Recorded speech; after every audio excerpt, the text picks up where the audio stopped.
한 나라가 즐겨 읽는 이야기 속에 어쩌면 그 나라의 운명이 숨겨져 있는지도 모릅니다. 이번 시간에는 이탈리아의 사상가 안토니오 그람시의 날카로운 분석을 통해서 우리가 무심코 즐기는 소설이나 대중문화가 어떻게 한 사회의 정신, 또 그 건강 상태를 드러내는 거울이 되는지 한번 탐구해 보려고 합니다. 자, 이 질문이 바로 우리가 떠날 탐구의 시작점입니다. 대중문화라는 게 단순히 그냥 즐기고 끝나는 오락거리가 아니라 어쩌면 한 사회의 무의식적인 욕망과 갈등, 그리고 아주 깊은 신념 같은 것들이 담겨 있는 일종의 암호문과 같을 수 있다는 거죠. 지금부터 그 암호를 함께 풀어가 보도록 하겠습니다. 안토니오 그람시는 그 당시의 문화계를 마치 흩어져 버린 퍼즐 조각처럼 바라봤습니다. 예를 들어 문화, 언어, 또 대중의 취향 같은 문제들이 있었는데 이게 다 제각각 따로 다뤄지고 있었던 거죠. 하지만 그는 이 모든 것이 사실은 거대한 하나의 그림, 그러니까 서로 긴밀하게 연결된 시스템의 일부라고 주장했습니다. 조각 하나만 봐서는 전체 그림을 결코 이해할 수 없다는 뜻이었습니다. 그람시가 지적했던 문제가 바로 이거였습니다. 그 당시 문화에 대한 논의는요, 어떤 깊이 있는 이해를 추구하기보다는 그냥 눈앞의 논쟁에서 이기기 위한 단편적인 접근에만 머물러 있었다는 겁니다. 마치 숲 전체는 보지 않고 나무 하나하나의 흠집에만 집착하는 것처럼 말이죠. 문화라는 이 거대한 시스템의 근본적인 연결고리를 모두 놓치고 있었던 겁니다. 결국 이런 식의 접근은 뭐랄까 공허한 말장난으로 끝나기가 쉬웠습니다.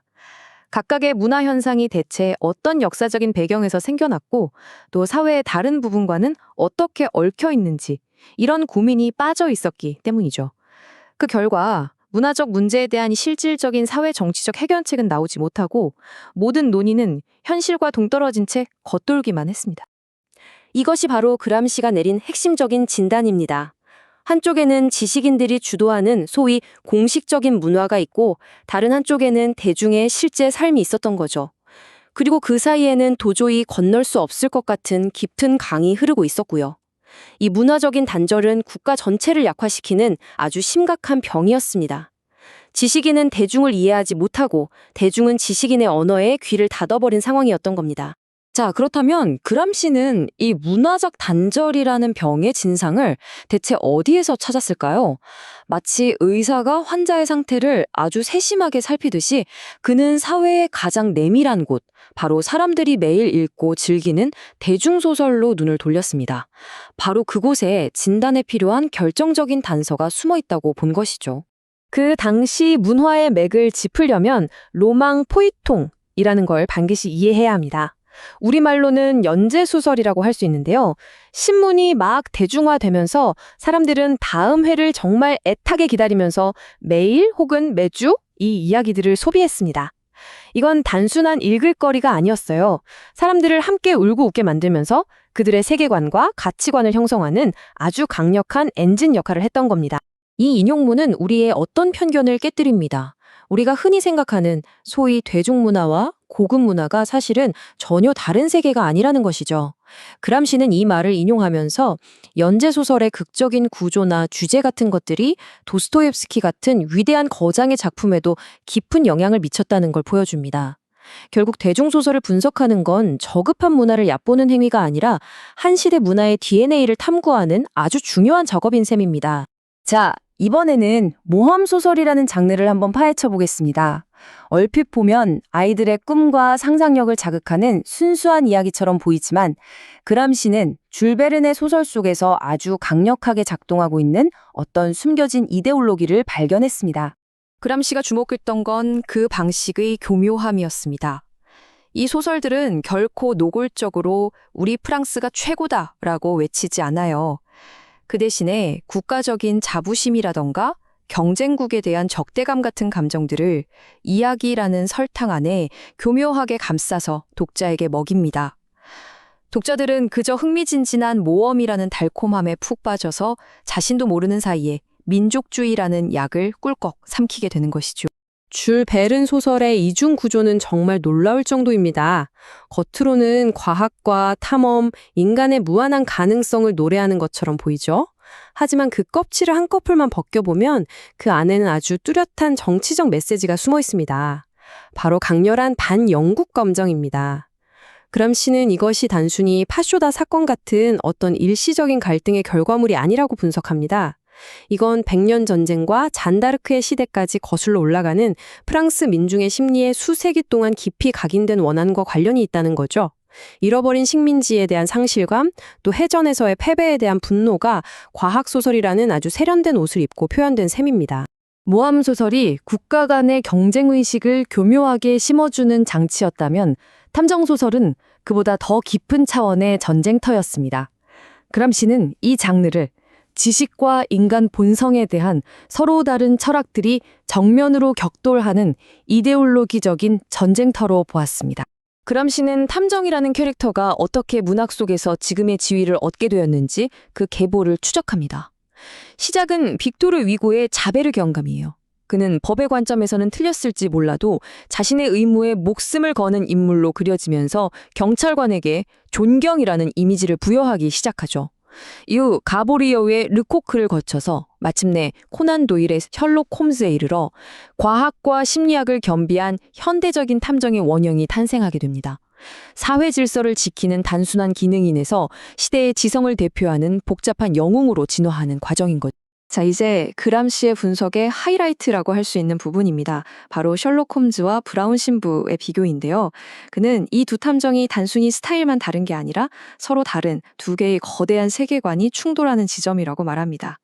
먼저 셜록 홈즈는 개신교적이고 과학적인 세계관을 대표합니다. 그의 무기는 현미경과 돋보기, 즉 경험적인 관찰과 논리적인 추론이죠. 그는 외부의 단서를 통해서 진실을 밝혀냅니다. 반면에 체스터턴의 브라운 신부는 로마 카톨릭의 세계관 그 자체입니다. 그의 지식은 고해성사를 통해서 축적된 인간 영혼의 어두운 시면에 대한 깊은 통찰에서 나옵니다. 그는 외부 증거가 아니라 인간 내면의 죄성을 꿰뚫어보는 방식으로 사건의 본질에 접근하는 거죠. 그람시는 브라운 신부의 이야기를 카톨릭을 위한 아폴로기아, 즉 일종의 변호라고 규정합니다.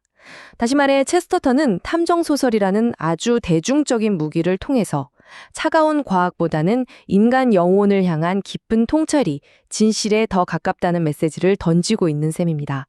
따라서 브라운 신부가 사건을 해결하는 것은 과학적 세계관에 대한 카톨릭적 세계관의 승리를 상징하는 것이었습니다.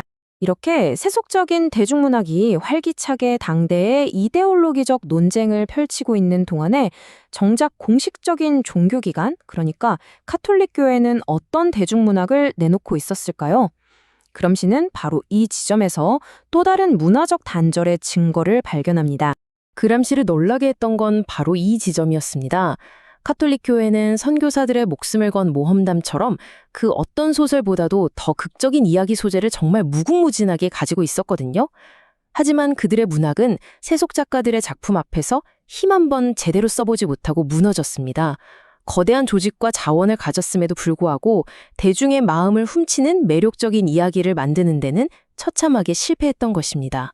그람시는 그 실패의 증상들을 아주 날카롭게 나열하는데요. 첫째, 모험소설은 조잡하고 열등했습니다.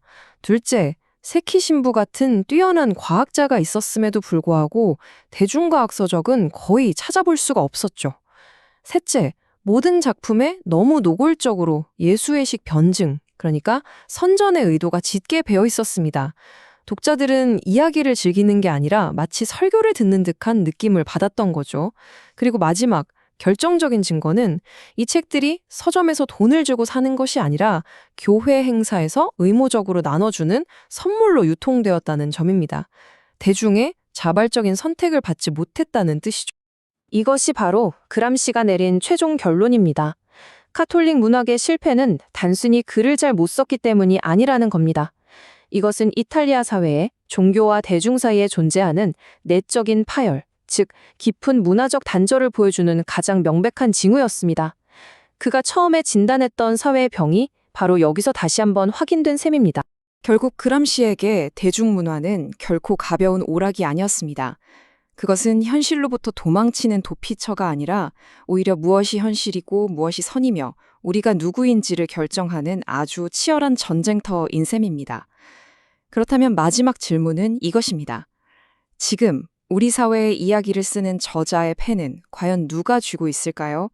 그리고 그 이야기는 우리를 어디로 이끌고 있을까요? 사회의 거대한 구조, 그 권력의 작동 방식을 이해하려고 평생을 바친 사상가 안토니오 그람시. 그런데 그의 깊은 탐구가 향했던 곳은요, 놀랍게도 난해한 철학책이 아니었습니다. 바로 당시에 가장 평범한 사람들이 가장 흔하게 읽던 책들, 바로 대중소설이었어요. 그는 대체 왜 이런 흔한 이야기들 속에서 한 시대의 무의식과 권력의 비밀을 찾으려고 했던 걸까요? 그람시에게 대중소설은요, 그냥 단순한 읽을 거리가 아니었던 거죠. 그는 소설에 대해 던지는 사소해 보이는 질문들이 사실은 전부 다 연결되어 있고 결국 한 나라의 정치와 사회를 그대로 비추는 거울이라고 생각했습니다. 하지만 그 시대의 누구도 이 문제들을 진지하게 파고들지 않고 그저 가벼운 논쟁거리로만 소비하는 현실을 무척 안타까워했죠. 자, 그래서 이번 시간에는 그람시의 날카로운 분석을 한번 따라가 보려고 합니다. 먼저 소설 속에 숨겨진 국민들의 감정에서부터 시작해서요. 탐정 소설에 담긴 이데올로기, 그리고 우리가 흔히 걸작이라고 부르는 위대한 문학이 사실은 대중문화에 깊이 뿌리내리고 있다는 아주 흥미로운 주장까지 살펴볼 겁니다.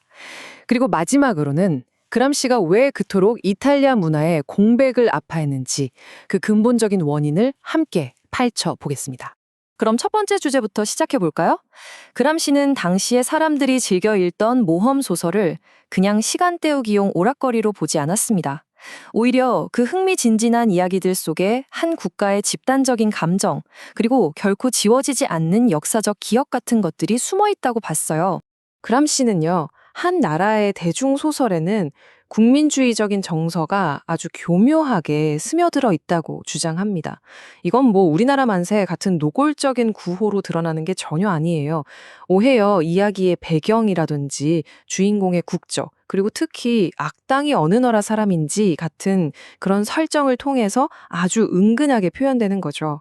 독자들은 그냥 재미있는 모험 소설을 읽는다고 생각하는데 자신도 모르는 사이에 특정 국가에 대한 적대감이나 우리나라에 대한 우월감 같은 것들을 자연스럽게 받아들이게 된다는 겁니다. 가장 대표적인 예가 바로 줄 베른의 소설이에요. 그람시는 프랑스 작가인 줄 베른의 모험 소설들을 보면서 한 가지 질문을 던집니다. 왜 주인공들이 당대 프랑스의 가장 큰 적이었던 독일인이 아니라 유독 영국인하고 그렇게 자주 부딪히고 싸울까? 이건 바로 당시 프랑스 대중들의 마음속 깊은 곳에 자리 잡고 있던 반영국 감정을 그대로 투영하고 있었던 겁니다. 그리고 그람시는 이 반영국 감정의 뿌리가 정말 깊다고 분석하는데요. 이게 뭐 최근에 갑자기 생긴 감정이 아니라는 거죠. 아주 먼 옛날 프랑스라는 나라가 막 만들어지던 시기까지 거슬러 올라갑니다. 영국과의 100년 전쟁, 그리고 잔 다르크의 기억은 프랑스 사람들의 집단 무의식에 깊이 새겨졌고요. 그 후에도 나폴레옹 전쟁처럼 유럽의 패권을 둘러싼 끝없는 전쟁, 또 전 세계의 식민지를 둔 치열한 경쟁을 거치면서 이 감정은 더욱 커졌습니다. 19세기 말에 아프리카에서 영국과 프랑스가 충돌했던 그 유명한 파쇼다 사건은요, 이 감정의 시작이 아니라 수백 년간 쌓여온 갈등이 폭발한 정점이었을 뿐이라는 겁니다. 자, 이제 장르를 좀 바꿔서 탐정소설 쪽으로 한번 넘어가 볼게요. 그람시가 보기에 탐정소설 역시 그냥 범죄를 해결하는 재미있는 이야기가 아니었습니다. 그는 이 장르를 서로 다른 세계관이 치열하게 충돌하는 일종의 이데올로기적 전쟁터로 파악했습니다. 그람시는 대중문학 속에서 경찰관의 이미지가 어떻게 변해왔는지를 쭉 추적합니다. 그 시작을 빅토르 휴고의 레미제르블에 나오는 자베르 경감으로 봐요. 자베르는 주인공 장발장을 끝까지 괴롭히니까 악역처럼 보이잖아요. 하지만 위고는 그를 법과 질서라는 추상적인 의무에 자기 목숨까지 바치는 인물로 상당히 동정적으로 그려냅니다. 그람시는 바로 이 지점에서 경찰도 존경받을 수 있는 인물이 될 수 있다는 문학적 전통이 시작됐다고 보는 거죠. 이 흐름은 노캄볼, 루코크 씨 같은 인물들을 거치면서 점점 더 강해지다가 마침내 셜록 홈즈에 이르러서 정점을 찍습니다. 홈즈는 이성과 과학이라는 아주 강력한 무기로 사건을 해결하는 영웅으로 등장하면서 경찰과 탐정에 대한 대중의 이미지를 완전히 긍정적으로 바꿔놓게 되죠. 그람시는 셜록 홈즈와 브라운 신부를 비교하면서 아주 흥미로운 분석을 내놓는데요. 이 두 탐정은 단순히 수사 방식만 다른 게 아니라 완전히 다른 두 개의 세계관을 대표하는 인물들이라는 겁니다. 프로테스탄트 작가인 코난 도일이 만들어낸 셜록 홈즈는 과학적 실증주의, 그러니까 눈에 보이는 증거, 논리적인 추론, 이런 걸 제일 중요하게 생각하는 세계관을 딱 보여주는 인물인 거죠. 반면에 카톨릭 작가 체스터턴의 브라운 신부는 인간의 내면을 들여다보는 카톨릭 심리학을 대표합니다.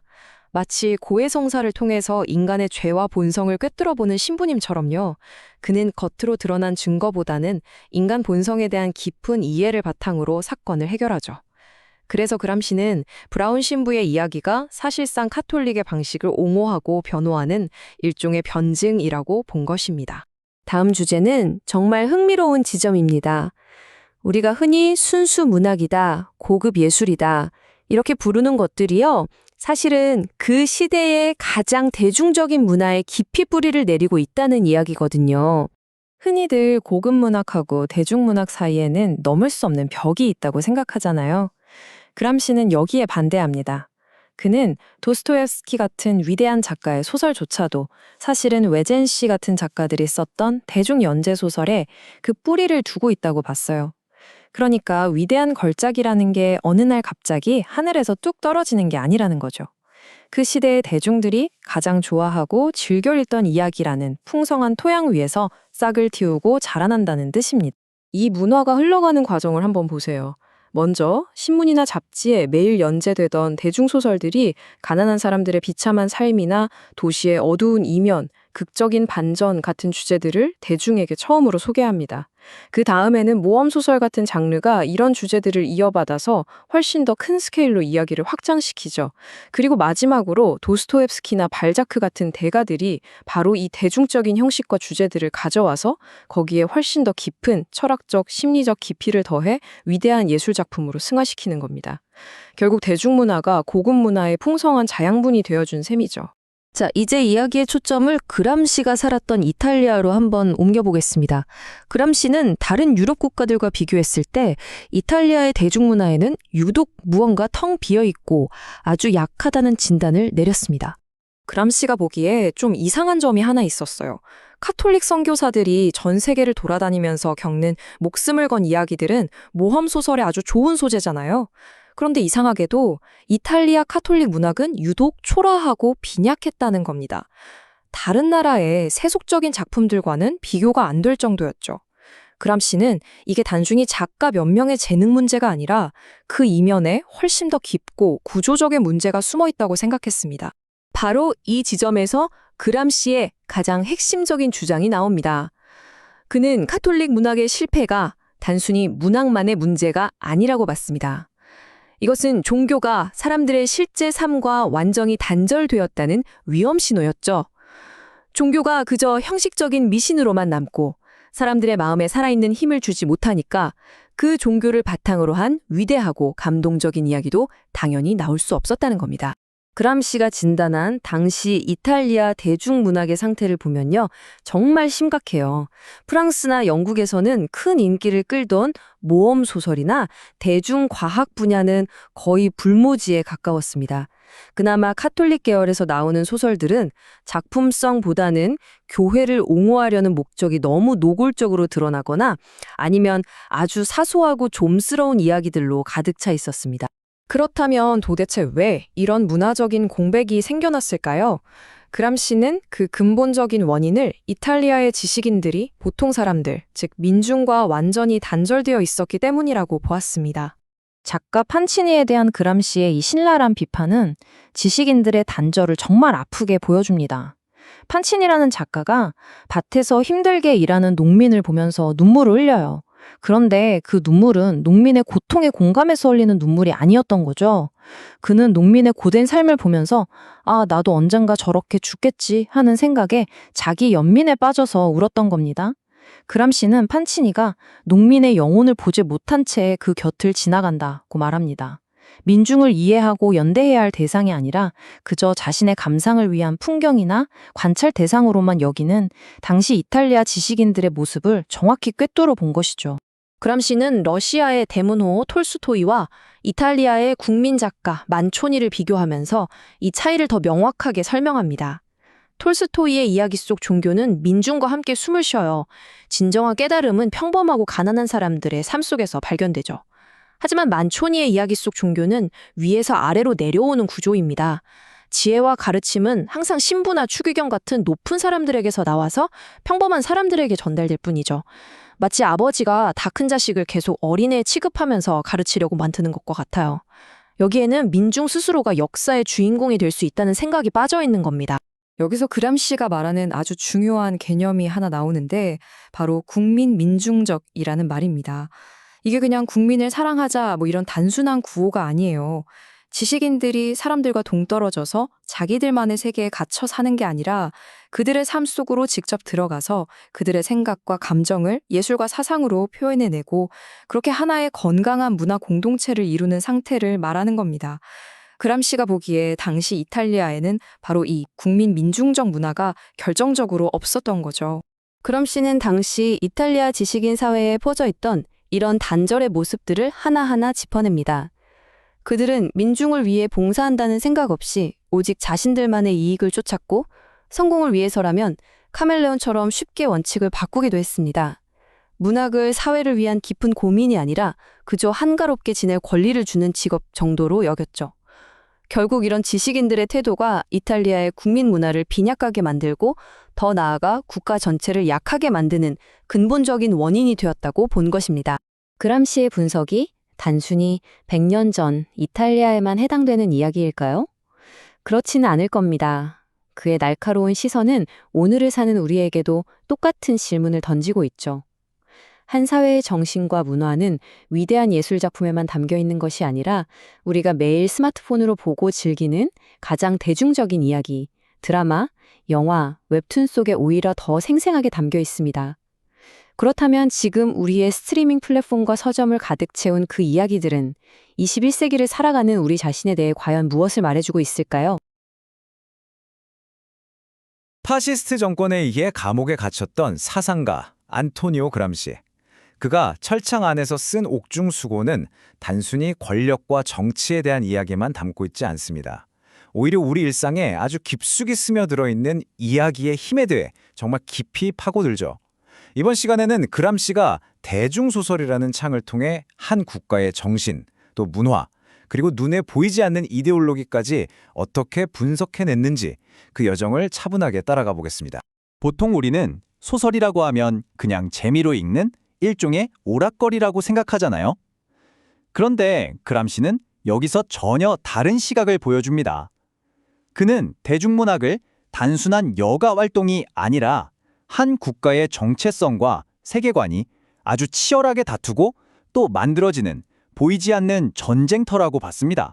이게 무슨 말이냐면요. 사람들이 어떤 이야기에 열광하고 또 어떤 인물을 응원하고 어떤 결말에 안도하는지 이걸 잘 들여다보면 그 사회를 지배하는 가치관이 뭔지 또 대중들은 뭘 원하는지 그 관계를 파악할 수 있다는 거예요.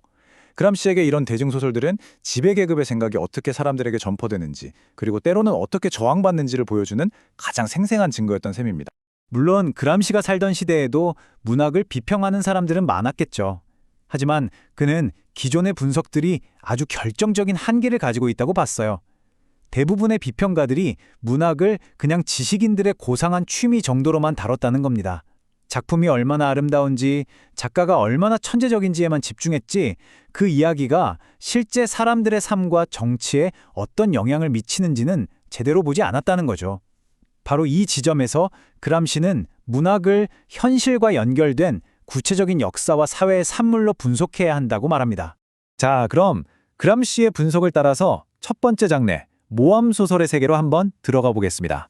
아주 신나는 탐험과 역경을 극복하는 그 이야기 속에 국가라는 거대한 개념이 어떻게 독자들의 무의식 속에 스며드는지 한번 살펴보시죠. 줄 베른의 80일간의 세계 일주나 해저 2만 리 같은 작품들 한번 떠올려 볼까요? 지리적인 발견, 과학적인 탐험 정신 이런 것들로 가득 차 있죠. 하지만 그람시는 그 표면 아래에 더 깊은 흐름이 있다고 말합니다. 이런 소설들은 프랑스 독자들에게 자국의 과학기술과 개척정신에 대한 자부심을 은연중에 심어줬다는 거예요. 그러니까 대놓고 프랑스 만세를 외치지 않아도 흥미진진한 이야기를 따라가다 보면 독자들이 자연스럽게 프랑스인으로서의 정체성을 느끼게 만드는 거죠. 일종의 현대판 국가 서사시였던 셈입니다. 여기서 특히 흥미로운 지점이 나오는데요. 당시 프랑스 모험 소설에는 아주 일관되게 반연국 정서가 나타난다는 겁니다. 이야기 속에서 주인공의 길을 막는 교활한 경쟁자나 비열한 악당은 거의 대부분 영국인으로 그려져요. 사실 당시 정치 상황을 보면 프로이센 프랑스 전쟁 이후라 독일이 주된 적국이었는데도 말이죠. 그람시는 이게 그냥 우연한 설정이 아니라 오랜 시간 식민지 경쟁에서 영국에게 패배했던 프랑스의 깊은 역사적 트라우마가 문학을 통해 표출된 것이라고 분석합니다.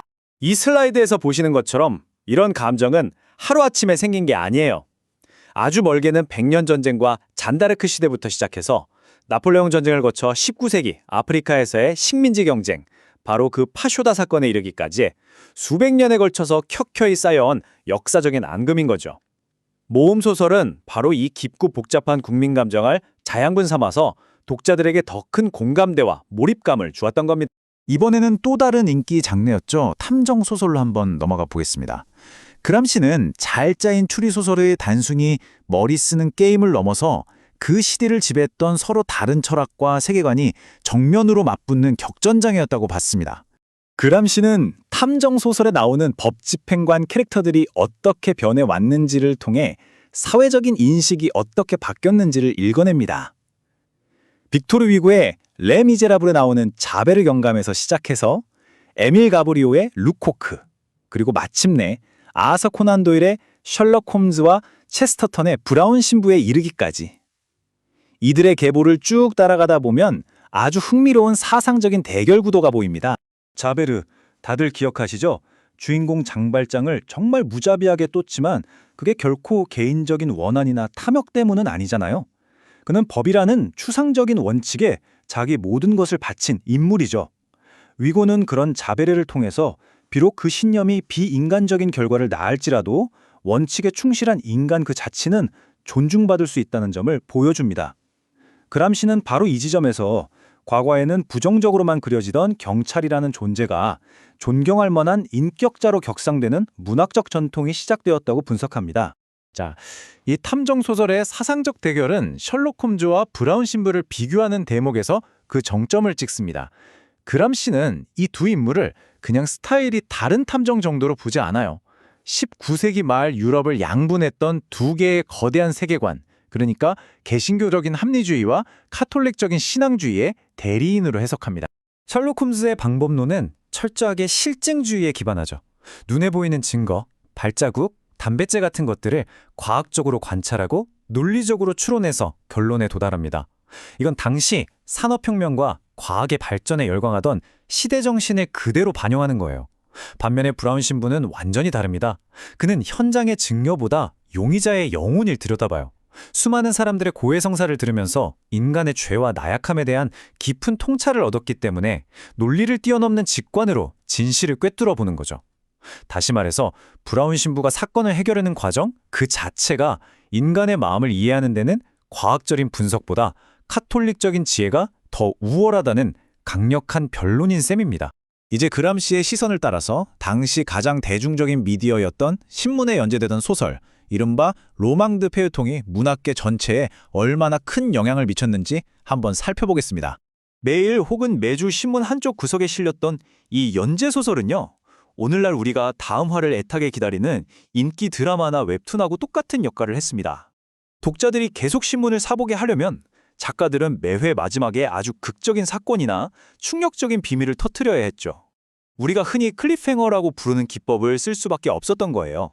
이런 형식적인 특징은 자연스럽게 내용에도 영향을 미쳐서 아주 복잡하게 얽힌 출생의 비밀이나 극적인 반전이 넘쳐나는 서사 구조를 만들어냈습니다. 그런데 여기서 정말 놀라운 점은요, 이렇게 대중적인 연재소설의 작법이 당시 순수문학의 거장으로 여겨지던 작가에게까지 영향을 미쳤다는 그람시의 통찰입니다. 도스토옙스키의 죄와 벌이나 카라마조프가의 형제들 같은 작품들 한번 떠올려 보세요. 극도로 긴장감 넘치는 사건 전개와 아주 복잡한 인물 관계가 특징이잖아요. 그람시는 바로 이런 특징들이 의젠 슈의 파리의 비밀 같은 당대 최고의 인기 연재소설의 구조와 감성에서 비롯되었다고 지적합니다. 이건 보통 저급 문화라고 여겨지던 대중소설의 에너지가 고급 예술의 영역으로 흘러들어가서 새로운 창조의 원동력이 될 수도 있다는 걸 보여주는 아주 중요한 사례라고 할 수 있죠. 자, 지금까지 우리는 프랑스와 영국에서 대중소설이 어떻게 국민적인 감정을 만들어내고 또 사상적인 대결의 장이 되면서 심지어 위대한 문학에까지 영향을 미쳤는지 쭉 살펴봤습니다. 그렇다면 그람시가 이 모든 분석을 통해서 궁극적으로 진단하고 싶었던 자신의 조국, 이탈리아의 상황은 과연 어땠을까요? 그람시가 프랑스와 영국의 대중문학을 그토록 깊이 파고든 이유는 그걸 거울 삼아서 이탈리아 문화의 심각한 병을 드러내기 위해서였습니다. 그는 이탈리아에 거대한 문화적 공백 상태가 존재한다고 봤어요. 그가 진단한 문제의 핵심은 바로 이 친밀한 단절이라는 개념입니다. 프랑스나 영국에서는 지식인들이 만든 문화가 대중의 삶과 감성에 깊이 연결되어 있었는데 이탈리아에서는 지식인 계층과 민중이 그냥 완전히 다른 세계에 살고 있었다는 거죠. 지식인들은 그들만의 언어로 고상한 이야기만 할 뿐 대중의 마음을 사로잡고 그들의 삶을 반영하는 재미있는 이야기를 만들어내지 못했다는 겁니다. 그 증거는 아주 명백했습니다. 당시 이탈리아의 문화적 주도권을 쥐고 있던 가톨릭 지식인들은 민중과 소통하는 데 처참하게 실패했어요. 그들이 쓴 책들은 신앙심 깊은 신자들조차 의무감으로 읽을 뿐 재미와 감동을 주지 못했죠. 전 세계를 누빈 선교사들의 흥미진진한 경험담이라는 그렇게 풍부한 소재가 있었는데도 프랑스의 쥘 베른의 버금가는 모험소설 하나 나오지 못했습니다. 또 위대한 천문학자가 있었음에도 대중의 과학적 호기심을 자극하는 책은 거의 없었고요. 그저 교리를 옹호하기 위한 노골적이고 질낮은 선전물만 가득했을 뿐입니다. 이런 문화적 단절의 본질이 무엇인지는 그람시가 이탈리아의 국민 작가 만초니와 러시아의 거장 톨스토이를 비교하는 대목에서 가장 선명하게 드러납니다. 만초니의 대표작 약혼자들에 나타난 세계관은 철저하게 위계적입니다. 그러니까 지혜로운 신부나 추기경 같은 우월한 존재가 무지한 민중을 계몽하고 이끌어주는 아주 가부장적인 구조죠. 이건 민중을 스스로 생각하고 판단하는 주체가 아니라 가르침을 받아야 할 대상으로 보는 엘리트적인 시각이에요. 반면에 톨스토이의 작품에서는 진정한 지혜와 진리가 오히려 가장 겸손하고 평범한 민중들의 삶 속에서 발견됩니다. 그의 세계에서 민중은 역사의 주체이고 그들의 삶 자체가 곧 진리인 셈이죠. 결국 그람시에게 이탈리아 카톨릭 지식인들이 매력적인 대중문학을 만들어내지 못했다는 사실은 그냥 문학계의 실패가 아니었습니다. 그것은 이탈리아의 지배계층이 민중의 마음을 얻고 그들과 진정으로 소통하는 데 실패했음을 보여주는 사회 전체의 깊은 병을 드러내는 결정적인 징후였던 겁니다. 이것은 우리에게 아주 중요한 질문을 남깁니다. 한 국가의 지식인들이 대중과 문화적으로 완전히 단절될 때 다시 말해서 그 사회에 모두가 함께 즐기고 공감할 수 있는 민족, 대중적인 이야기가 없을 때 그 텅 빈 자리는 과연 무엇으로 채워지게 될까요? 그리고 그 문화적인 공백이 가져올 정치적 결과는 과연 무엇일까요? 자, 안토니오 그람시의 옥중수고, 그 깊은 사유의 세계로 계속해서 함께 들어가 보겠습니다. 그람시는 가장 어둡고 절망적인 감옥 안에서 역설적으로 사회를 가장 밝게 비추는 빛, 바로 문화라는 보이지 않는 힘을 분석했습니다. 이 책에서 그는 우리가 너무나 당연하게 여기는 문학, 종교, 그리고 언어 같은 것들이 사실은 어떻게 대중의 생각을 조용히 빚어내고 또 기존의 사회 질서를 유지하는 데 기여하는지 아주 날카롭게 파헤치고 있죠. 그래서 오늘은 이런 흐름으로 한번 따라가 보려고 해요. 먼저 대중소설이 어떻게 한 나라의 정신을 담아내는 그릇이 되는지 살펴볼 거고요. 그 다음엔 막강한 조직이었던 카톨릭 교회가 왜 문화적으로는 힘을 잃었는지 들여다볼 겁니다. 그리고 개별 작가들의 세계관을 깊이 분석해보고 이탈리아 지식인 계급이 겪었던 고질적인 고립 문제도 짚어볼 거예요. 마지막으로는 이 모든 문제의 뿌리라고 할 수 있는 언어의 정치학을 거쳐서 그람시가 내리는 이탈리아 문어에 대한 최종 진단까지 함께 가보겠습니다. 자, 첫 번째 주제는 소설, 민중, 그리고 국가입니다. 우리가 그냥 재미로 시간 때우려고 읽는 대중소설이잖아요. 그런데 그람시는 그게 결코 단순한 오락거리가 아니라고 봤습니다. 이 이야기들이 사실은 한 국가의 정서, 어떤 국민적인 감정 같은 것들을 만들어내고 퍼뜨리는 아주 강력한 매개체라는 거죠. 바로 이 지점을 그람시는 깊이 파고들었습니다. 이게 무슨 말이냐면요. 예를 들어 프랑스의 모험 소설을 보면 작가가 우리 위대한 프랑스를 위하여 이렇게 대놓고 외치지 않는다는 거예요. 그런 유치한 방식이 아니라 이야기의 전개 과정, 주인공의 성격이나 행동 동기 같은 것들 속에 아주 자연스럽게 교묘하게 민족주의적인 감정을 녹여낸다는 거죠.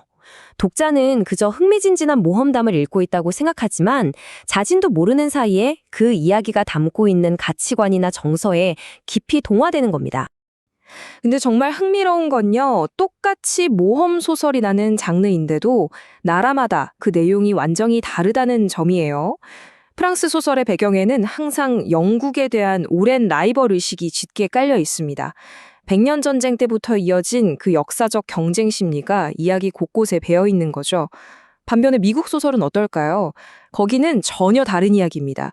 바로 서부 개척이라는 새로운 땅을 정복하고 나라를 세워나가는 그 개척자들의 서사가 이야기의 중심을 이루죠. 결국 대중소설이라는 게 그 사회가 무의식적으로 무엇을 열망하고 또 무엇을 불안해하는지를 비춰주는 일종의 거울 같은 역할을 한다는 겁니다. 자, 그럼 우리가 즐겨보는 추리소설은 어떨까요? 셜록 홈즈나 에르큘 푸아로 같은 그 매력적인 탐정 캐릭터들은 과연 어디서 온 걸까요?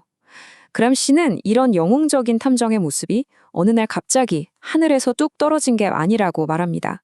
그 이전에 훨씬 더 어둡고 복잡한 인물들로부터 점진적으로 진화해온 아주 흥미로운 계보가 숨어 있다는 거죠. 그 진화 과정을 한번 따라가 볼까요? 첫 단계는 바로 빅토르 위고의 소설 레 미제라블에 나오는 자베르 경감입니다. 이 인물은 법 그 자체를 신봉하는 아주 냉혹하고 비인간적일 정도로 원칙적인 인물이죠. 인간적인 정의보다는 추상적인 의무가 훨씬 더 중요해요. 그러다가 두 번째 단계, 가보리오라는 작가의 소설에 등장하는 르코크라는 인물로 넘어오면서 조금씩 변화가 생깁니다. 경찰이 하는 직업이 조금 더 긍정적이고 존경받을 만한 인물로 그려지기 시작하는 거죠. 그리고 마침내 세 번째 단계, 바로 셜록 홈즈가 등장하면서 이 원형이 완성됩니다. 홈즈는 더 이상 단순한 법 집행관이 아니에요. 과학적인 지식과 날카로운 심리 분석으로 사건을 해결하는 완전히 새로운 시대의 영웅인 거죠. 이 흐름을 보면 사회가 정의와 권위를 어떻게 바라보는지가 시대에 따라 변해왔다는 걸 명확히 알 수 있습니다. 여기서 그람시는 정말 중요한 지적을 하는데요. 우리가 흔히 순수 문학, 위대한 예술작품이라고 생각하는 도스토옙스키의 소설들 있잖아요. 사실 그 뿌리를 거슬러 올라가면 당시의 신문 같은 곳에 연재되던 대중적인 소설, 그러니까 외젠슈 같은 작가들의 작품과 깊이 연결되어 있다는 겁니다. 이게 뭘 의미하냐면 소위 말하는 고급 문화와 대중 문화가 완전히 단절된 별개의 것이 아니라는 거죠. 오히려 대중들이 무엇에 관심을 갖고 어떤 도덕적인 고민을 하는지를 흡수해서 그것을 더 깊이 있는 심리 드라마로 승화시킬 수 있다는 걸 보여주는 아주 좋은 예시입니다. 자, 그럼 이제 시선을 좀 돌려볼까요? 대중문학이 이렇게나 큰 힘을 가지고 있었다면 당시 이탈리아 사회에서 가장 거대하고 강력한 조직이었던 카톨릭 교회는 어땠을까요? 여기서 그람시는 아주 거대한 모순, 하나의 역설을 발견합니다. 조직의 힘은 정말 막강한데 거기서 나오는 문화적인 힘, 특히 문학적인 목소리는 너무나도 허약했다는 거죠. 이게 무슨 말이냐면요. 당시 가톨릭 관련 서적들이 꽤 많이 보급되고 읽히기는 했어요. 하지만 그럼시가 보기에 그건 책의 내용이 정말 뛰어나고 감동적이어서 사람들이 자발적으로 찾아서 읽은 결과가 아니었다는 겁니다. 교회에 그 방대하고 강력한 조직망이 있으니까 뭐랄까 신자들에게 의무적으로 읽게 하거나 아니면 각종 종교 행사에서 선물로 나눠주는 식으로 퍼져나갔다는 거죠.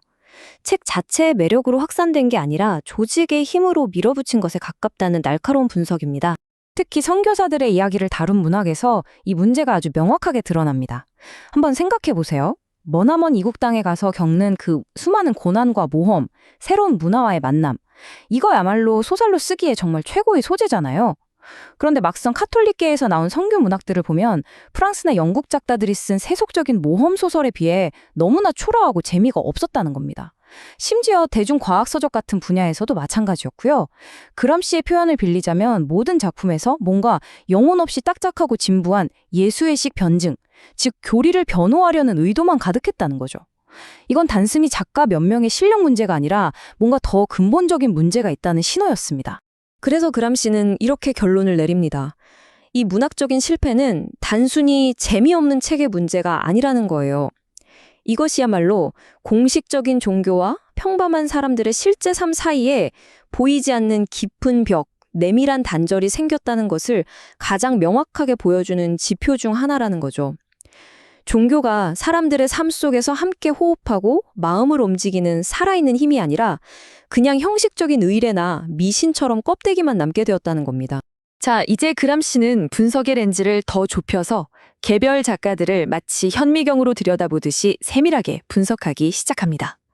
특히 이탈리아의 국민 작가인 만초니, 러시아의 거장 톨스토이, 그리고 영국의 추리소설가 체스터턴, 이 세 작가를 비교하면서 작가가 가진 근본적인 생각, 즉 세계관이 작품 속에서 평범한 사람들을 어떻게 그려내는지를 아주 날카롭게 파헤칩니다.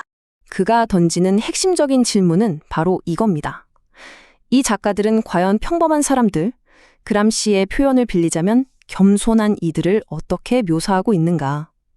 이 질문에 대한 답을 찾아가다 보면 그 작가가 정말로 민중의 삶과 정신에 깊이 연결되어 있는지, 아니면 그저 저 멀리 높은 곳에서 팔짱을 낀 채 관찰만 하고 있는지가 명확하게 드러나기 때문입니다.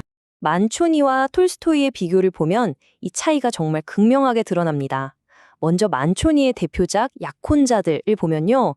주인공인 평범한 연인들은 항상 누군가의 도움이 필요해요. 지혜로운 신부님이나 자비로운 추기경 같은 우월한 존재가 나타나서 길을 알려주고 문제를 해결해줘야만 하죠. 말하자면 민중은 스스로 깨닫지 못하고 위로부터 계몽되어야 할 대상으로 그려지는 겁니다. 그런데 톨스토이는 완전히 정반대입니다. 톨스토이의 작품에서는 오히려 진정한 지혜와 현실이 바로 그 겸손한 이들, 가난하고 평범한 사람들을 통해서 드러나죠. 그들이야말로 진리를 담고 있는 그릇 그 자체라는 겁니다. 민중을 어떻게 바라보느냐에 대한 이 근본적인 시각 차이가 작품 속에 그대로 녹아있는 거죠. 그람시는 만초니의 이런 태도를 가부장적이라고 날카롭게 꼬집습니다. 마치 아버지가 아직 미숙한 자식을 걱정하고 이끌어주듯이 지식인 계급이 민중을 이끌어야 한다는 생각이 작품 저변에 깔려있다는 거죠. 톨스토이가 셰익스피어의 작품에는 노동하는 대중에 대한 공감이 부족하다고 비판했던 것처럼 그람시도 만초니가 민중을 존중하는 게 아니라 어딘가 좀 무시하고 얕보는 시선으로 그리고 있다고 본 거예요. 이야기의 진짜 주체가 아니라 가르침을 받아야 할 수동적인 대상으로만 보는 거죠. 자, 이번엔 체스터턴의 브라운 신부 시리즈를 한번 볼까요? 이것도 그냥 평범한 추리소설이 아니라는 게 그람시의 분석입니다. 오히려 이것은 카톨릭의 입장을 변호하고 옹호하기 위한 일종의 변증이라는 거예요. 누구에 맞서서요? 바로 셜록 홈즈로 대표되는 과학적이고 실증적인 이성만을 최고로 치는 그런 세계관에 맞서서 말이죠. 이건 단순한 범인 찾기 소설이 아니라 두 개의 다른 세계관이 격돌하는 사상적인 전쟁터였던 셈입니다. 체스터턴은 여기서 아주 영리한 전략을 씁니다. 브라운 신부라는 캐릭터를 통해서 인간의 마음은 과학적 데이터만으로 분석할 수 있는 게 아니다라고 끊임없이 이야기하는 거죠. 셜록 홈즈가 발자국이나 담뱃재 같은 물리적 증거를 모아서 논리적으로 추리한다면 브라운 신부는 고해성사를 통해 수많은 사람들의 죄와 욕망, 그 영혼의 가장 어둡고 복잡한 부분까지 들여다본 경험으로 범인의 심리를 꿰뚫어 봅니다. 이건 차가운 귀납적 추론보다 인간 영혼에 대한 깊은 이해에서 나오는 심리적 직관이 더 우월하다는 주장이죠. 결국 추리소설이라는 대중적인 틀을 빌려서 카톨릭적 세계관이 과학 만능주의보다 인간을 더 깊이 이해할 수 있다고 옹호하는 겁니다. 이렇게 개별 작가들을 하나하나 분석하다 보니 그람시는 더 큰 그림을 보게 됩니다. 이건 그냥 작가 몇몇의 개인적인 성향 문제가 아니었던 거죠. 이탈리아의 지식인 계급 전체가 앓고 있는 아주 심각하고 고질적인 병이었습니다. 바로 국가와 민중이라는 몸통에서 완전히 분리된 채 외롭게 떠다니는 고독이라는 병 말입니다. 이 인용구가 당시 지식인들의 심리를 정말 잘 보여주는데요. 그들은 스스로를 민중과 다른 특별한 존재라고 생각했다는 거예요. 우리는 저들과는 달라. 이렇게 의식적으로 선을 긋고 심지어는 마음 깊은 곳에서는 민중을 믿지 못하고 뭔가 낯설고 두려운 존재로까지 여겼다는 거죠. 함께 나아가야 할 동반자가 아니라 관리하고 통제해야 할 미지의 존재처럼 본 겁니다. 이게 바로 그들이 스스로를 가둔 카스트, 즉 그들만의 성벽이었어요. 국가를 하나의 살아있는 유기체로 비유한다면 지식인들은 두뇌 역할을 해야 하잖아요. 그런데 그 두뇌가 몸통인 민중과 완전히 단절되어 버린 겁니다. 마치 신경이 끊어진 것처럼요. 그러니 두뇌가 아무리 좋은 생각을 해도 몸에 전달할 수가 없고 몸이 느끼는 고통이나 배고픔을 두뇌가 알 수도 없게 된 거죠. 그냥 몸 위에 둥둥 떠 있는 군림하기만 하는 별개의 존재가 되어버린 겁니다. 이런 비판은 그람시 혼자만 한 게 아닙니다. 당시에 프레촐리니 같은 다른 비평가들도 아주 비슷한 이야기를 했어요. 이탈리아 지식인들은 기생충이 되려는 허세를 부린다는 아주 신랄한 비판이죠. 사회를 위해 어떤 기여를 할 것인지는 고민하지 않고 그저 사회가 자신들을 고상하고 아름다운 황금세장 속의 새처럼 떠받들고 먹여 살려주기만을 바란다는 거예요. 정말 뼈아픈 지적이죠. 수수께끼 없는 스핑크스, 그리고 작은 쥐를 낳은 산. 이 비유가 정말 절묘한데요. 알프레도 오리안이라는 인물에 대한 비판입니다. 이 사람은 스스로를 대단한 천재, 위대한 사상가라고 생각했고 남들도 그렇게 봐주기를 간절히 원했어요. 그런데 정작 그가 내놓은 결과물은 너무나 보잘것없었다는 거죠. 스핑크스처럼 거창한 모습으로 앉아있는데 막상 물어볼 수수께끼가 하나도 없는 거예요. 산이 시끄럽게 울리면서 곧 큰일이 날 것처럼 하더니 결국 튀어나온 건 작은 쥐 한 마리뿐이었던 격이죠. 실질적인 노력이나 능력은 없이 그저 인정받고 싶어하는 허영심만 가득했던 당시 지식인의 한 단면을 보여주는 겁니다. 그러니까 한번 보세요. 앞에서 살펴봤던 만초니의 가부장적인 문학이나 방금 본 오리아니의 텅 빈 허영심이나 결국 그 뿌리는 같다는 게 그람시의 진단입니다. 모두 민중의 실제 삶과 유리된 채 자신들만의 세계에 갇혀 있다는 거죠. 그리고 이런 현상은 어쩌다 한두 번 나타나는 게 아니라 계속해서 반복되는 증상이라는 거예요. 이탈리아 문화 전체가 앓고 있는 깊고 만성적인 병의 증상인 셈이죠. 자, 그렇다면 이 지독한 문화적 분열은 도대체 어디서부터 시작된 걸까요? 그람시는 이제 문제의 가장 깊은 뿌리를 파고들기 시작합니다. 작가나 지식인 같은 문화를 만드는 사람들을 넘어서 그들이 사용하는 가장 기본적인 도구, 바로 언어와 문법의 문제로 시선을 옮깁니다. 우리가 보통 학교에서 배우는 문법 하면 뭐가 떠오르세요? 그냥 말을 올바르게 쓰기 위한 객관적인 규칙, 이 정도로 생각하잖아요. 그런데 그람시는 그게 절대 아니라고 완전히 생각을 뒤집습니다. 문법은 결코 중립적이지 않다는 거예요. 오히려 이것은 지배 계급이 사용하는 언어를 표준어라는 이름으로 정해서 나라 전체에 퍼뜨리고 이를 통해 하나의 국민적 정체성을 만들려는 아주 강력한 정치적 행위라는 겁니다. 정말 놀라운 발상이죠? 그래서 어떤 사람들은 이렇게 생각할 수도 있어요. 그럼 그 정치적인 문법을 차라리 학교에서 안 가르치면 모두가 평등해지는 거 아니야? 하고요. 하지만 그람시는 그게 훨씬 더 위험한 생각이라고 말합니다. 왜냐고요? 이 인용구에서 말하듯이 문법을 학교 교육에서 없앤다고 해서 우리 실제 삶에서 문법의 영향력이 사라지는 게 아니기 때문이에요. 이게 핵심인데요. 한번 생각해 보세요. 지배계급의 아이들은 어떨까요? 그들은 집에서 부모님과 대화하고 주변 어른들을 보면서 아주 자연스럽게 표준어와 올바른 문법을 익힙니다. 태어나면서부터 그 언어 환경 속에서 살아가는 거죠. 그런데 일반 대중의 아이들은요? 학교 같은 공교육 기관에서 의식적으로 가르쳐주지 않으면 그 교양 있는 언어를 제대로 배울 기회가 거의 없습니다. 그렇기 때문에 학교에서 문법 교육을 포기한다는 건 결국 너희는 그냥 너희가 쓰던 사투리나 비속어를 계속 써. 우리는 우리끼리 쓰는 고급 언어가 있으니까. 이렇게 보이지 않는 벽을 치는 것과 같다는 거예요. 결과적으로는 지배계급의 언어 권력을 더욱더 공고하게 만들어주는 아주 반동적인 정치가 되어버린다는 겁니다. 그렇다면 지배계급의 체계적인 언어와 반대되는 일반 대중의 생각이나 문화, 즉 민속인 어떻게 봐야 할까요? 그람시는 민속을 그냥 보존해야 할 아름다운 옛것 정도로만 보지 않습니다.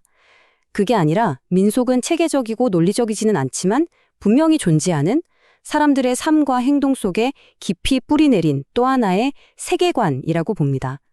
때로는 서로 모순되고 조각나 있기도 하지만 결코 무시할 수 없는 강력한 힘을 가진 세계관이죠.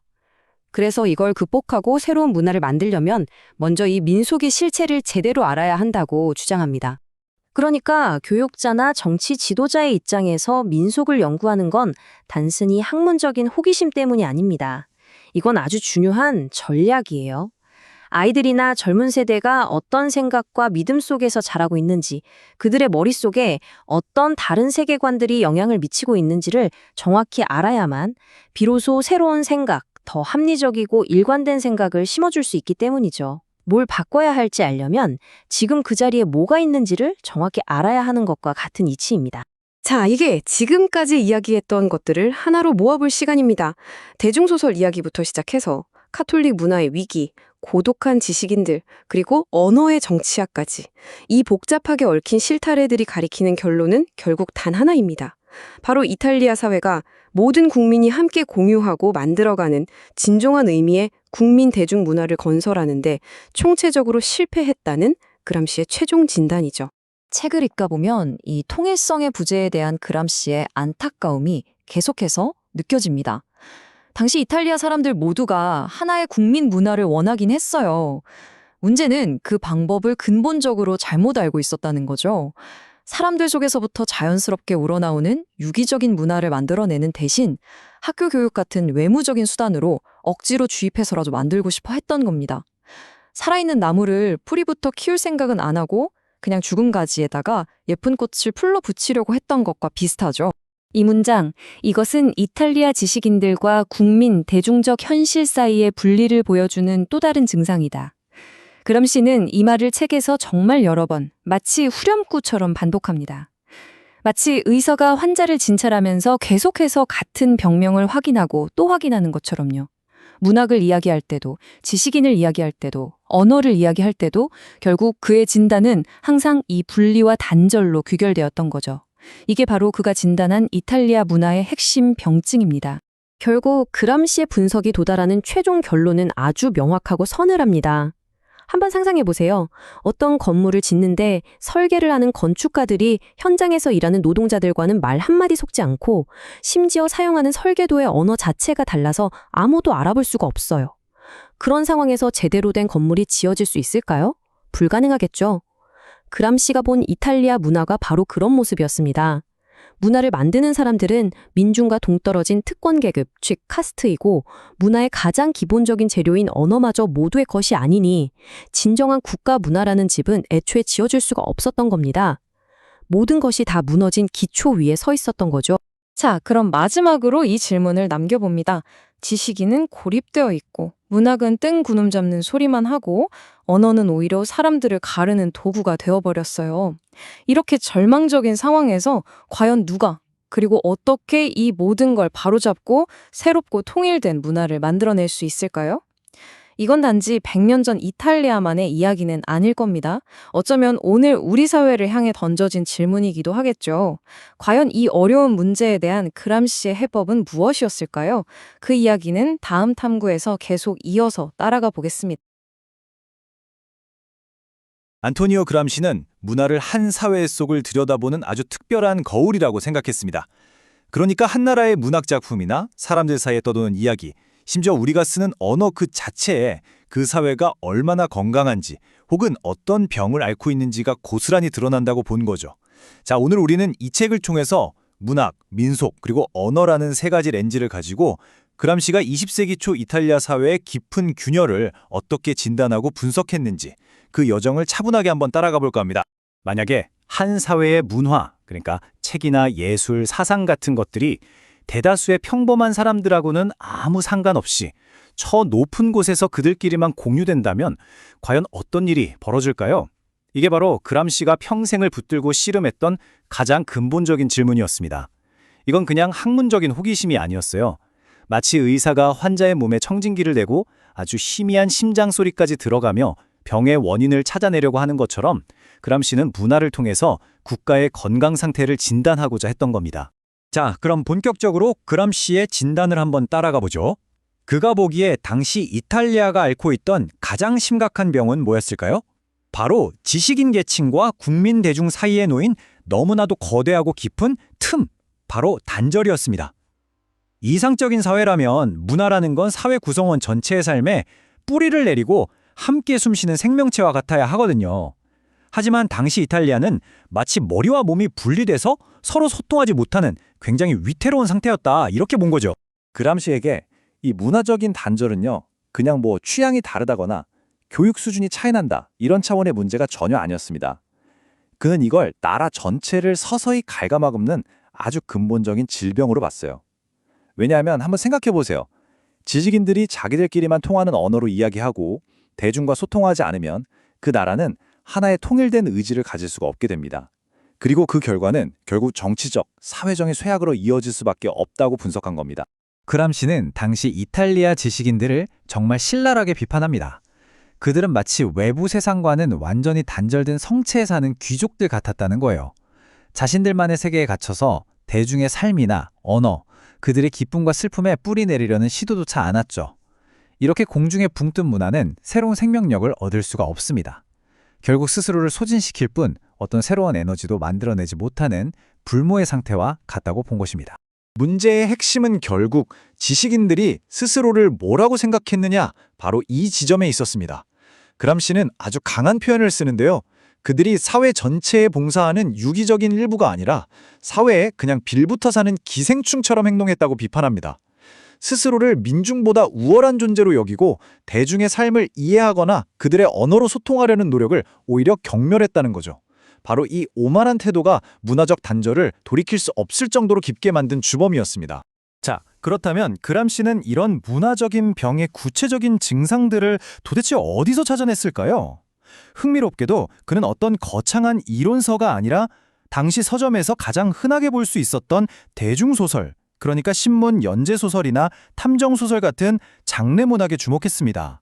그에게 이런 소설들은 뭐랄까, 당대 사람들의 무의식적인 욕망과 불안, 그러니까 국민 정신의 상태를 들여다보는 일종의 엑스레이 사진과도 같았던 겁니다. 여기서 아주 재미있는 비교 분석이 하나 등장하는데요. 바로 프랑스의 모험 소설가 쥘 베른과 영국의 SF 소설가 H.G. 웰스입니다. 그람시는 쥘 베른의 소설을 자세히 들여다보면 그 안에 당시 영국과의 경쟁에서 밀려났던 프랑스인들의 분노, 즉 은근한 반영국 민족주의 감정이 교묘하게 녹아있다고 분석합니다. 반면에 웰스의 소설은 너무나도 영국적인 앵글로색슨 특유의 도덕주의적인 색채가 강해서 이탈리아 같은 라틴 문화권 독자들에게는 잘 와닿지 않았다는 거죠. 문화적 배경이 대중의 마음을 사로잡는데 얼마나 결정적인지를 보여주는 아주 좋은 예시라고 할 수 있습니다. 문학 속에서 경찰이라는 인물이 어떻게 변해왔는지를 따라가 보는 것도 참 흥미롭습니다. 처음에는 빅토르 유고의 레미제라블에 나오는 자베르 경감이 있었죠. 물론 주인공의 적이지만 정말 맹목적일 정도로 자기 의무에 충실한 인물로 그려지잖아요. 그람시는 바로 이 지점에서 경찰도 존경할 만한 인물이 될 수 있다는 인식이 처음 싹 텄다고 봅니다. 그 이후에 에밀 가보리오의 르코크시를 거치면서 경찰의 이미지는 훨씬 더 긍정적으로 바뀌고요. 마침내 코난 도일의 셜록 홈즈에 이르러서 과학적이고 영웅적인 탐정의 원형이 탄생하게 된 것이죠. 탐정 소설 분석의 정점은 바로 이 두 인물의 비교에서 나옵니다. 셜록 홈즈와 브라운 신부. 그람시는 이 둘이 그냥 다른 스타일의 탐정이 아니라 아예 서로 다른 두 개의 세계관을 옹호하는 일종의 변론서와 같다고 봤어요. 홈즈는 철저하게 과학과 이성, 실증주의의 세계에 서 있죠. 발자국, 담뱃재 같은 외부의 물질적인 단서들을 통해서 사건을 냉철하게 재구성합니다. 그런데 브라운 신부는 완전히 다릅니다. 이분은 카톨릭 신부잖아요. 수많은 사람들의 고해성사를 들으면서 인간 영혼의 가장 어둡고 복잡한 길까지 다 꿰뚫어보고 있는 인물이죠. 그는 외부 던서가 아니라 범죄를 저지를 수 있는 인간 내면의 심리를 통해서 진실에 접근합니다. 말하자면 잠시 세상을 지배하기 시작한 과학주의에 대한 카톨릭 세계의 어떤 응수였던 셈입니다. 그람시가 계속해서 주목했던 로망 드 퓨이통, 이게 뭘까요? 우리 말로 하면 연재소설 정도가 될 텐데요. 신문이나 잡지에 매일 혹은 매주 조금씩 연재되던 소설을 말합니다. 이게 왜 그렇게 인기가 많았을까? 그람시는 이렇게 분석합니다. 당시 산업사회의 삶이라는 게 굉장히 단조롭고 힘들었잖아요. 사람들은 이 지긋지긋한 현실에서 잠시나마 벗어나게 해줄 환상과 도피가 절실히 필요했던 거예요. 바로 그 역할을 연재소설이 해줬다는 거죠. 일종의 문학적인 마약과도 같았다고 할 수 있습니다. 자, 그런데 여기서 정말 깜짝 놀랄 만한 통찰이 나옵니다. 우리는 보통 도스토옙스키 같은 대문호를 그냥 하늘에서 뚝 떨어진 천재라고 생각하기 쉽잖아요. 그런데 그람시는 아니라고 말합니다. 그의 위대한 소설들이 사실은 외젠 쉬 같은 당시의 대중적인 연재소설 작가들에게 문화적으로 엄청난 빚을 지고 있다는 거예요. 그러니까 우리가 생각하는 것처럼 순수문학과 대중문학 사이에 그렇게 높은 벽이 있는 게 아니라는 거죠. 도스토옙스키 소설의 그 극적인 사건 전개나 인물들의 깊은 심리 묘사는 대중들이 열광했던 연재소설의 형식과 주제를 예술적으로 한 단계 끌어올린 결과물이라는 분석입니다. 그람시는 가톨릭계 문학이 왜 그렇게 빈약했는지에 대해서도 신랄하게 비판합니다. 생각해보면 좀 이상하거든요. 가톨릭에는 아프리카나 아시아 같은 미지의 땅에서 목숨을 걸고 활동했던 선교사들이라는 모험소설의 어마어마한 원천이 있었어요. 또 갈릴레인 아니더라도 위대한 가톨릭 천문학자들도 많았죠. 그런데 이상하게도 제대로 된 모험 문학도 대중과학 문학도 거의 나오지 않았다는 겁니다. 그람시는 그 원인을 종교와 민중 사이의 내적인 파열, 즉 단절에서 찾습니다. 공식적인 교리와 의식이 민중의 실제적인 영적인 삶과는 완전히 동떨어져 있었기 때문에 그들의 삶을 생생하게 담아내는 역동적인 문학이 탄생할 수 없었다는 것이죠. 지금까지는 주로 대중문학을 살펴봤는데요. 그럼 소위 말하는 순수문학은 달랐을까요? 전혀 그렇지 않았습니다. 그람시는 이탈리아의 주요 작가들을 한 명 한 명 분석하면서 엘리트 계층이 얼마나 민중과 단절되어 있었는지, 그리고 그들의 작품 속에 얼마나 가부장적인 태도가 숨어 있는지를 날카롭게 폭로합니다. 이 모든 분석을 그람시가 어디서 했는지를 생각하면 정말 대단하다는 생각밖에 안 듭니다. 바로 파시스트 정권의 차가운 감옥 아니었죠. 그의 노트를 보면 이 빼곡한 글씨에서 그의 분석이 얼마나 치밀하고 집요했는지를 느낄 수 있습니다. 그는 문학작품 하나하나를 사회라는 거대한 직물의 한 올 한 올로 보고 그 관계와 문의를 끈기 있게 추적해 나갔던 겁니다. 이 만초니와 톨스토이의 비교는 그람시 문화 분석의 정수 중 하나라고 할 수 있습니다. 이탈리아의 국민작가 만초니와 러시아의 거장 톨스토이, 둘 다 기독교적인 세계관을 가졌지만 그 내용은 거의 정반대였어요. 만초니의 세계에서 민중은 기본적으로 무지하고 수동적인 존재입니다. 그래서 성직자 같은 우월한 영혼이 이끌어져야만 구원받을 수 있죠. 신의 목소리는 교회를 통해서 위에서 아래로 전달됩니다. 반면에 톨스토이의 세계에서 민중은 진리를 온몸으로 살아내는 능동적인 주체입니다. 지식인이 세계관을 만들 수는 있지만 진짜 현실과 신의 목소리는 제도권 밖에 겸손하고 가난한 민중의 지혜를 통해서 표현된다는 거죠. 이 둘의 차이는 곧 이탈리아와 러시아의 지식인들이 민중을 어떻게 바라봤는지를 극명하게 보여주는 증거인 셈입니다. 그람시는 심지어 셰익스피어 같은 세계적인 거장조차도 계급적인 편향에서 자유롭지 않다고 지적합니다. 톨스토이의 분석을 인용하면서 셰익스피어의 작품은 그 뿌리가 명백히 귀족 계급의 편에 서 있고 그들의 시선으로 세상을 그린다고 말합니다. 그의 작품에 등장하는 민중은 대부분 좀 어리석거나 우스꽝스럽게 묘사될 뿐 진지한 공감의 대상이 되지 못한다는 것이죠. 아무리 위대한 문학이라 할지라도 그것이 탄생한 시대의 사회적 한계를 반영할 수밖에 없다는 날카로운 통찰입니다. 그람시는 특히 자기 시대의 이탈리아 작가들에게는 정말 가차없는 메스를 들이댑니다. 예를 들어 작가 판치니가 농촌의 비참함을 보고 눈물을 흘렸을 때 그 눈물은 농민에 대한 연민이 아니라 죽음을 앞둔 자기 자신에 대한 연민이었을 뿐이라고 꼬집습니다. 또 다른 작가 쿠르치오 말라파르테에 대해서는 성공을 위해서라면 어머니의 시신이라도 밟고 지나갈 정도의 야심가이자 기회주의자라고 아주 신랄하게 비판하죠. 이처럼 그는 작가들의 위선과 오만, 민중으로부터의 철저한 괴리를 남김없이 드러냈습니다. 자, 이제 문학을 넘어서 문화 분석의 가장 깊은 층위로 한번 내려가 보겠습니다. 문학보다 더 근원적인 것, 바로 민속과 언어입니다. 그람시는 눈에 잘 보이지 않는 이 두 영역이야말로 사회적 분열이 만들어지고 강화되는 가장 중요한 전쟁터라고 봤습니다. 우리가 보통 민속이라고 하면 그냥 오래된 관습이나 재미있는 옛날 이야기 정도로 생각하잖아요. 그런데 그람시의 생각은 완전히 다릅니다. 그가 정의하는 민속은 지배받는 계급의 단편적인 세계관입니다. 이게 무슨 말이냐면 학교나 교회, 국가가 가르치는 공식적인 세계관과 끊임없이 대립하고 경쟁하는 또 다른 세계관이라는 거죠. 민중은 이 민속을 통해서 지배 이데올로기에 소극적으로 저항하고 자신들만의 가치와 삶의 방식을 보존해 나간다고 본 겁니다. 언어 문제에 대한 그람시의 분석은 특히나 더 중요합니다. 그에 따르면 한 사회에는 사실상 두 개의 다른 언어가 존재합니다. 지배계급 아이들은 태어날 때부터 가정과 사회생활 속에서 표준어, 즉 국가의 교양 언어를 아주 자연스럽게 습득합니다.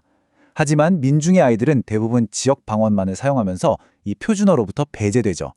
이때 학교에서 가르치는 규범 문법은 민중이 이 방언의 세계를 넘어서 국가 언어와 문화에 접근할 수 있게 해주는 거의 유일한 다리 역할을 합니다. 그렇기 때문에 학교에서 문법 교육을 없애거나 소홀히 하는 것은 아주 교묘한 정치행위라고 그람시는 주장합니다. 그것은 민중을 문화적으로 계속 고립시켜서 지배계급과의 격차를 영원히 유지하려는 시도나 다름없다는 것이죠. 결국 언어의 문제는 곧 문화와 역사의 문제로 이어집니다. 그람시가 볼 때 언어가 변하는 건 단순히 몇몇 뛰어난 작가나 개인이 만들어내는 게 아닙니다. 그것은 한 사회 공동체 전체가 새로운 문화를 만들고 역사적으로 앞으로 나아갈 때 일어나는 거대한 변혁의 일부라는 거죠. 언어는 한 시대의 정신이 담긴 살아있는 역사의 증거인 셈입니다. 지금까지 따라와 본 이 모든 비판과 분석은 결국 하나의 목표를 향하고 있습니다. 바로 지식인과 민중이 더 이상 분리되지 않고 하나로 결합된 새로운 국민적, 민중적 문화를 창조하는 것이었습니다. 여기서 국민적, 민중적이라는 말은 소수의 엘리트가 이끌어가는 문화가 아니라 국민 대다수가 자신의 삶과 언어로 직접 참여하고 만들어가는 그런 문화를 의미합니다. 그람시는 다시 한번 문제의 핵심을 짚습니다. 지식인과 민중, 고상한 문화와 일상의 삶 사이에 통일성이 없는 상태. 이것은 그저 좀 아쉬운 점이나 추상적인 결함이 아니라 국가 전체를 병들게 하는 구체적인 쇠악의 원인이라는 것입니다. 진정으로 강한 국가는 정치적, 경제적 통일뿐만 아니라 모든 구성원이 공유하고 함께 만들어가는 통일된 문화를 가질 때 비로소 가능하다고 그람시는 믿었던 겁니다. 그람시의 분석은 100년 전 이탈리아에만 머무르지 않습니다. 그의 날카로운 질문은 오늘을 살아가는 우리에게로 향하고 있습니다. 지금 우리가 매일 소비하고 만들어내는 문화, 영화, 음악, 책들은 과연 누구의 목소리를 담고 있을까요? 그것은 우리 사회 구성원 모두를 위한 이야기입니까? 아니면 혹시 소수의 목소리만을 더 크게 증폭시키고 있는 것은 아닐까요? 그람시가 우리에게 남긴 이 렌즈를 통해 우리 자신의 문화를 비판적으로 성찰해 볼 시간이 된 것 같습니다.